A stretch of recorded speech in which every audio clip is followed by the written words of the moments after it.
I'm super excited to share this video with you today because I'm an equipment junkie at heart. Those of you who know me best know that I love getting my hands on new pieces of training equipment, especially those implements that are maybe a little bit more unique and in which people might not recognize the true value of relative to their own training regimen upon first glance. And this tool falls into that category. A short while back, my buddy Sean slid in the DMs, super smooth, and he was like, "Hey Ben, I came up with this new training implement. I brought it through to production. I'm pretty sure you might like to take it for a spin." You're right, Sean.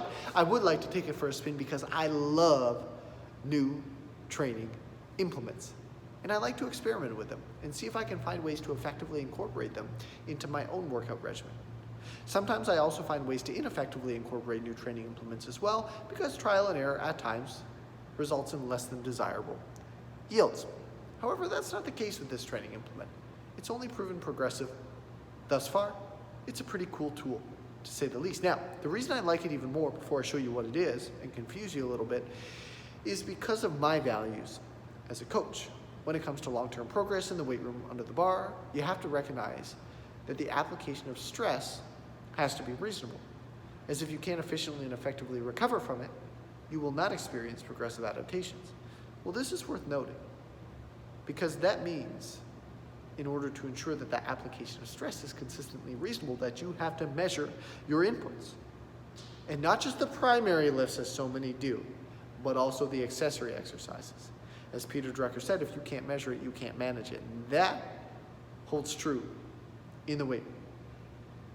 Now, this particular tool allows for very incremental applications of stress on a lot of accessory exercise variations, which is very useful because that accessory work will form the foundation with which you'll be able to not only mitigate risk of injury long term, but also to ensure that you can continuously build greater and greater degrees of strength. This is the tool we're working with. What the heck is this? From Bare Steel Equipment. And I'll ensure in the description to provide the necessary links for you to find further information should you desire to look into this in more detail, or if you want to reach out to Sean yourself, or if you just want to get your hands on one of these super cool training implements, of which I'm going to explain right now. So my setup in front of the cable machines was strategic, understanding that this tool is actually a weight pin for selectorized weight stack. Kind of like this, right here, only way cooler and way more badass. So, you probably at some point or another have realized that it's unreasonable to make a jump in weight as per the stack itself. And so you've tried to hang a plate on that weight pin. But that weight pin isn't necessarily designed for as much, and oftentimes what ends up occurring is the plate falls off. This can become a big issue because it could increase your risk of injury. This is designed specifically to hold a weight plate. It's a 2-inch diameter sleeve, and it plugs right into the machine, just like so. Now, from here,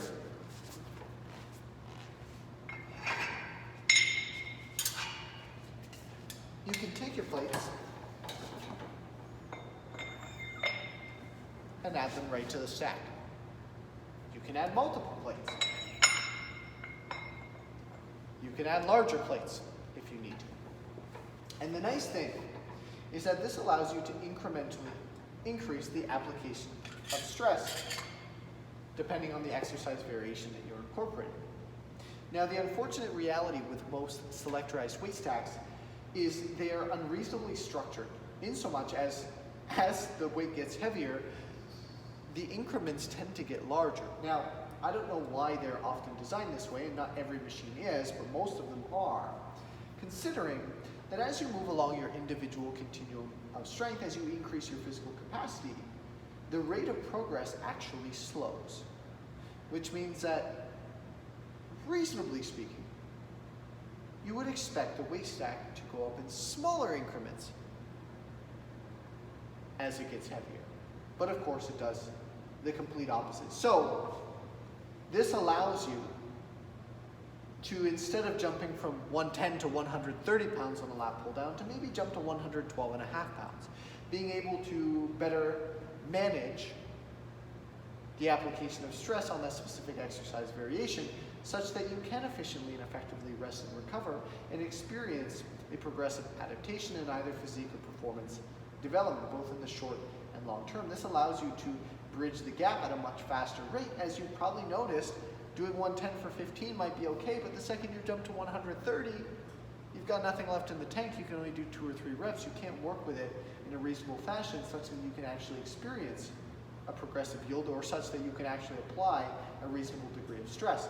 It's also great for special populations who might be much smaller or older or younger, and the application of stress has to be even further incremental, almost micro-loaded as per the fractional plates that I've slipped on here. This would allow you to put an extra quarter pound or an extra 1 pound or whatever the desired application of stress might be relative to the individual. And of course, you have to consider the exercise variation as well. If you're incorporating an exercise such as a lat press down or a rope tricep press down or a cable curl variation, obviously the muscle groups involved or the specific movement being employed would require you to move at a much slower rate in consideration of actual intensity of load as it increases. That being said, this piece is an absolute game changer when it comes to your exercise variations being employed on the cable machine for accessory. The other thing I like about this weight pin is the fact that it has a 6-inch sleeve, which means that you can probably fit 345s on it reasonably, depending of course on what plates you actually have access to. And that means you can probably increase the load of the entire stack, depending of course on where you can pin it relative to the diameter of the plates and the build of the individual machine you're working with. But you would be well served to ensure in advance that the machine you're working with is equipped to handle that increased load. Always do your due diligence. Don't assume that it can handle the weight only for it to break and you potentially get hurt. Remember, if you play stupid games, you'll win stupid prizes. But if you're super strong and you're repping out the entire stack for 20 reps across and you're frustrated by that, and your machine can handle a heck of a lot more weight than it's actually providing you access to, this could be a complete game changer. It's also great for drop sets. And the reason why is because some muscle groups that you might be targeting and specific exercise variations that you might be employing, it might be somewhat unreasonable to make too big of a jump as per the intervals provided by the selectorized weight stack. Understanding that, you might not want to drop your tricep press down from 45 pounds to 30 pounds. It's too dramatic, and the decrease in stress being applied is so significant that now you don't really feel anything when the drop occurs. But with this pin, now you can go 45 pounds to 35 pounds to 25 pounds, or 50 to 45 to 40, whatever increment you might want to drop at relative to the exercise and muscle group that you're prioritizing. So obviously one of the biggest issues people run into when they MacGyver this setup themselves with the original pin is that that pin is not designed to carry that type of a load, and oftentimes the weight then pulls the pin right out of the stack through the set, and obviously this can prove injurious to the lifter. It's not something that we want to risk. So Sean was proactive and made sure that this pin has some serious magnet power going on, such that it will stay attached to that stack through the execution of the entire set. So this is a 10mm pin, which means that it's likely going to fit on the majority of machines. As Sean did note, it's currently not universal, so you probably would be well served to check in advance. I would also suggest making sure that you do have that 6-inch clearance as the stack raises up. I'm impulsive, I didn't check in advance, and unfortunately on the cable rows, we cannot incorporate this pin, but on the lat pull downs and press down sections of our cable machine, it works perfectly. So assuming you're somebody who takes their training seriously, you measure all of your inputs so that you can effectively manage your training progressions, you understand the importance of the reasonable application of stress, especially on accessory exercises, even further those that you're incorporating on cable machines, then you'd be well served to get your hands on one of these weight pins, understanding that it's even useful if you are or work with special population individuals who need to micro-load the exercise variations that they might be employing on these cable selectorized weight stacks.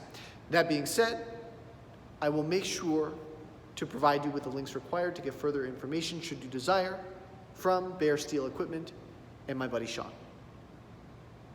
If you have any specific questions or inquiries related to training, nutrition, or lifestyle in general, make sure you reach out in the comments or in the DMs and let me know what it is that you're currently struggling with, and if I'm able to, I'll make sure to cover it in an upcoming piece of content. As per usual, smash that like button and of course, subscribe or follow depending on what social media platform you might be watching this on.